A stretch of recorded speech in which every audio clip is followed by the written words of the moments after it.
Boa noite, já tem uma turma boa com a gente aqui no ao vivo. Doutor Emílio, tudo bem? Tudo bom, doutor? Maravilha. Vamos começar. Os encontros, eles têm duas finalidades, portanto. Nós temos uma finalidade inicial, que é a questão da antecipação das pegadinhas, e depois a gente vai iniciar um trabalho de superação de barreiras de acordo com alguns encaminhamentos dos nossos assinantes. E são dúvidas comuns a todas as carreiras, porque são dúvidas ligadas, seja ao processo de planejamento, seja ao processo de estudo diário, seja também em relação aos resultados parciais obtidos. Então, vamos que vamos.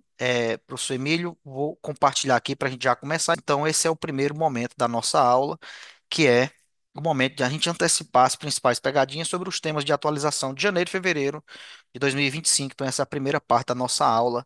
Professor Emílio, vamos lá. Nós selecionamos cinco temas, cinco possíveis pegadinhas do futuro ligadas a esses assuntos de atualização, seja de julgados, seja de atualização normativa ou de prova. Vamos passar então ao primeiro. Então, pessoal, como nós fazemos essas antecipações de pegadinha? Então, elas são com base em feeling de prova mesmo.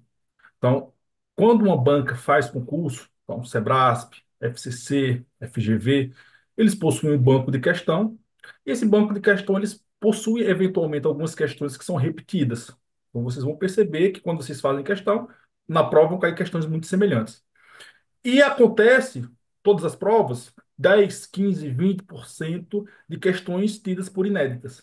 Essas questões inéditas, elas ocorrem muitas das vezes por informativos recentes ou por alterações legislativas recentes.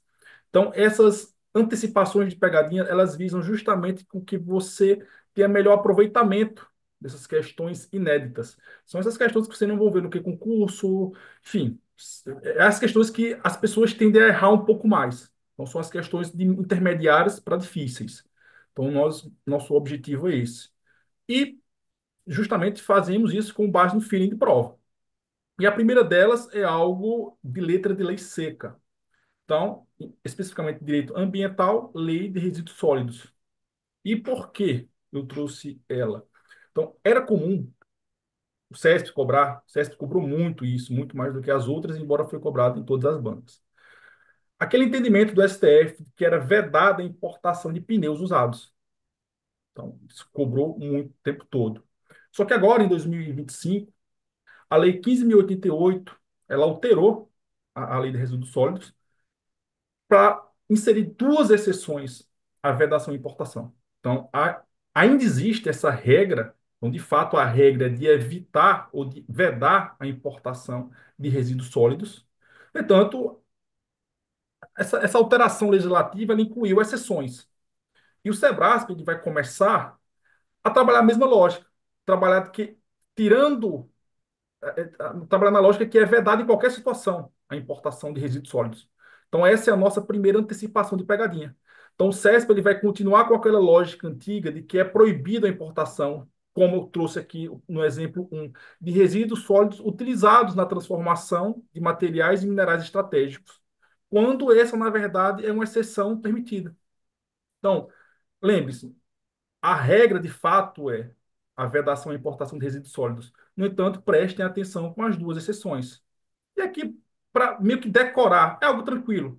Só decorar as duas exceções, que é no caso de importação de resíduos sólidos na transformação de materiais em minerais estratégicos e no caso de fabricantes de autopeças, exceto os pneus, lembrando lá a exceção já trazida pelo STF, então, mais de uma década já essa exceção, que são autorizados a importar resíduos sólidos derivados desses próprios produtos nacionais, previamente exportados, para fins exclusivos de logística reversa e reciclagem integral. Percebam que há vários pontos aqui que o CESP pode causar, tirar uma palavra e acabar incorrendo em erro. Então, a lei de resíduos sólidos ela não é das mais cobradas, mas esse assunto específico de importação de pneus, ele foi. Então, eu acredito que o CESP ele volte a cobrar essa temática, ainda mais por ser uma inovação legislativa. Então, essa é a nossa primeira aposta.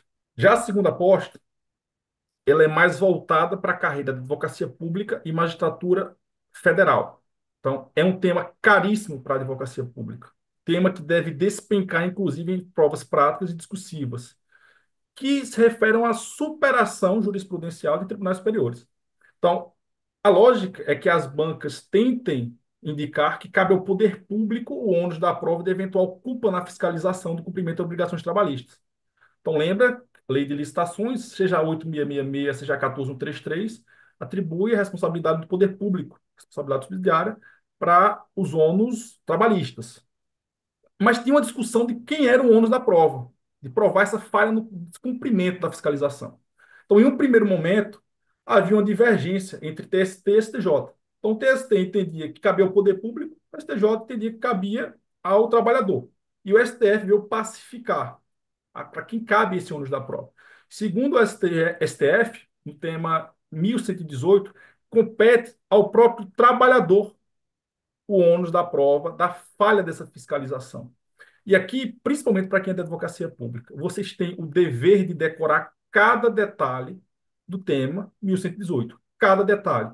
Isso aqui ele é dividido em 4 subitens, aqui trouxe o primeiro e o segundo, mas é algo que o SESC vai cobrar e vai dividir em conceitos. Então, conceito um, conceito 2, conceito 3, conceito 4. Você vai precisar escrever ou falar em um eventual prova oral os 4 conceitos. Então, eu trouxe aqui algo mais superficial que tende a cair em provas objetivas discursivas, que é o seguinte: o primeiro fato é que não compete ao poder público, como entende o TST, o ônus da prova sobre eventual culpa na fiscalização do cumprimento das obrigações. E, ou seja, cabe ao trabalhador. E haverá, e o STF também esclareceu isso, quando é que haverá negligência por parte da administração? E aqui no item 2 o STF deixou claro: haverá comportamento negligente quando a administração pública permanecer inerte após recebimento de notificação formal, que poderá ser do trabalhador, dos sindicatos, do Ministério Público, da Defensoria Pública, ou outro meio. Então, perceba.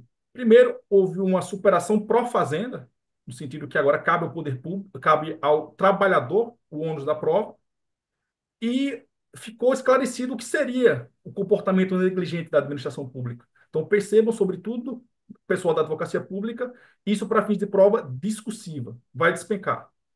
É algo que tende a cair, talvez já caia na PGM Aracaju, pelo lápis temporal, é algo que vai cair o tempo todo. Ah, aqui tem um detalhe também na magistraturas, porque aqui pode colocar uma questão, quem faz magistratura estadual, que a FGV gosta muito, ela narra um caso, cria um problema, e no problema ela vai indicar o seguinte, ela vai indicar que quem fez a notificação foi o trabalhador, né? E isso é muito comum. Quem trabalha em órgão público sabe que há muitas empresas terceirizadas na parte, seja de vigilância, seja na parte de limpeza. E muitas vezes as empresas terceirizadas começam a não pagar os salários dos terceirizados. E o próprio terceirizado, aqui ele diz, o próprio trabalhador pode chegar lá para a chefe do órgão e dizer: Nós não estamos recebendo o salário, doutora. Ele notifica. Então, esse item 2 aqui pode vir a ser uma questão, um problema nas próximas provas, tranquilamente, né? Porque não é só o sindicato, pode ser o próprio trabalhador a enviar a notificação formal de que a empresa está descumprindo as obrigações. Perfeito. Próximo. Bom, a terceira é uma precedente de direito constitucional, mais voltado aqui para o Ministério Público, mas que abarca todas as demais carreiras. Então, quando nós tratamos lá de competências, é comum a gente ver, poxa, eu acho que eu já li um julgado parecido com esse. Então, é normal que esses julgados de competência eles tendem a se repetir, então, o tempo todo. No entanto, quando surge uma peculiaridade, é de bom ouvir que os senhores tenham maior atenção. Então, aqui é algo novo. Então, o STF nunca decidiu nada sobre isso. Porque, em um primeiro momento, havia uma suposta discussão se uma norma estadual ela poderia legislar sobre serviço voluntário em sede do Ministério Público. E aqui a mesma lógica, a ratio decidendi, vai se aplicar aos demais órgãos autônomos, tá? Então, é uma norma estadual, o Supremo Tribunal Federal decidiu, por meio da Lei 5451, que é constitucional e não inconstitucional a norma que trata desse serviço voluntário do Ministério Público, desde que seja dada uma interpretação restritiva, de que esse serviço voluntário ele não pode ser atividade típica ou similar aos membros ou servidores do Ministério Público. Então, perceba, há uma constitucionalidade e não inconstitucionalidade, porque não há usurpação da competência privativa da União para legislar sobre o direito do trabalho, mas essa norma ela deve ser enxergada de forma restritiva, de forma conforme à Constituição, na forma de que esse serviço voluntário ele não pode ser envolver nenhuma atividade típica, seja do membro do Ministério Público ou dos seus servidores. Então é algo recente, não é algo repetitivo, que foi julgado pelo STF, que é um julgado importante para a advocacia pública e para a magistratura federal, envolvendo o direito tributário. Então, é contraintuitivo. Isso por quê? Em regra, quando nós estudamos ali exceção de presecutividade, nós entendemos que, cumprindo os dois requisitos, ou um requisito, com base em alguma doutrina, que seria de matéria de ordem pública cognoscível de ofício pelo juiz, caberia a exceção de presecutividade. Em tese, em qualquer momento daquela relação processual. No entanto, o STJ criou uma distinção, que quando houver o julgamento da improcedência dos embargos de execução fiscal, não haverá que se falar em cabimento da exceção de presecutividade, uma vez que irá incorrer a denominada preclusão consumativa. Então, preste atenção. Não cabe exceção de presecutividade, uma vez tendo julgado os embargos à execução fiscal improcedentes, com fundamento na preclusão consumativa, com aqui algo que facilmente poderia cair uma eventual segunda fase, como também na primeira fase. E quem atua sabe disso, né? Todo dia a gente pega esse tipo de ação, quem atua nessa área tributária, porque não raro os contribuintes apresentam defesa por meio de embargos e depois também vem uma exceção de pré-executividade. Então a gente precisa verificar se há ou não uma coincidência temática, né, entre elas, só que no caso da improcedência dos embargos à execução fiscal, fica claro que há uma rigidez do crédito público que está sendo cobrado.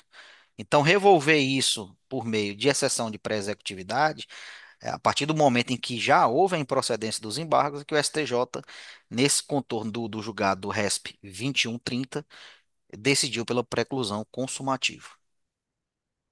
E que fique claro, Walter, que entendam muito bem a fundamentação. Então, eu costumava fazer um caderno de jurisprudência. Em negrito, eu colocava o que foi decidido e logo abaixo os fundamentos, mas de forma muito simples. Eu tinha que entender o porquê foi julgado aquilo, porque isso fica em prova. Então, foquem em deixar de forma mais resumida possível esses fundamentos, porque as bancas cobram e cobram de forma sistematizada. Se Inclusive houver. na prova objetiva agora, né? FGV. A Sim. FGV saiu, que antigamente a gente, aqui tem quem está assistindo, a gente tem que ter muito cuidado, todo mundo aqui. Antes, né, Emílio, a gente dizia assim: você estuda a tese para a prova objetiva e os fundamentos para a discursiva. A FGV deu um chute em todo mundo e disse: não, eu vou começar a cobrar fundamentação também na prova objetiva. E já vem fazendo isso há meses, acho que há mais de ano, 2 anos já vem fazendo isso. Então tem sido muito comum a prova da FGV trazer também já o fundamento dos principais julgados. Isso, porque é natural que quem estuda para concurso vai estudar o quê? Informativo com dizer o direito. E aí se resume aquela primeira página de ler só o negrito, que é a ementa geral, de como foi julgado. Isso pode ser produtivo em alguns casos, principalmente para a noção geral, a prova CESP costuma ser tranquilo, mas para provas discursivas é altamente ineficiente, porque é preciso os fundamentos. Então, se houver 3, 4, 5 fundamentos, eles vão ser cobrados integralmente pelo CESP.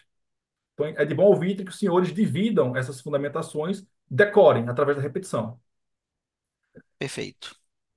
Então, a última é uma questão de direito previdenciário, que é mais ligado para provas de magistratura, que é também bem contraintuitivo, que é incorreto, e as bancas vão tentar falar isso, que o aviso previdenciado ele conta para fins de serviço, contribuição previdenciária, serviço para fins previdenciários. Então, o tema 1238 do STJ fixou uma tese justamente de forma contrária, que não é possível considerar esse período como fins de contagem de tempo de serviço no regime previdenciário. Isso aqui vai despencar em prova, porque é contraintuitivo. Então, sobretudo para a carreira da magistratura, que cobra mais questões de direito previdenciário, a advocacia pública e Ministério Público um pouco menos. Mas é algo que deve eventualmente ser cobrado.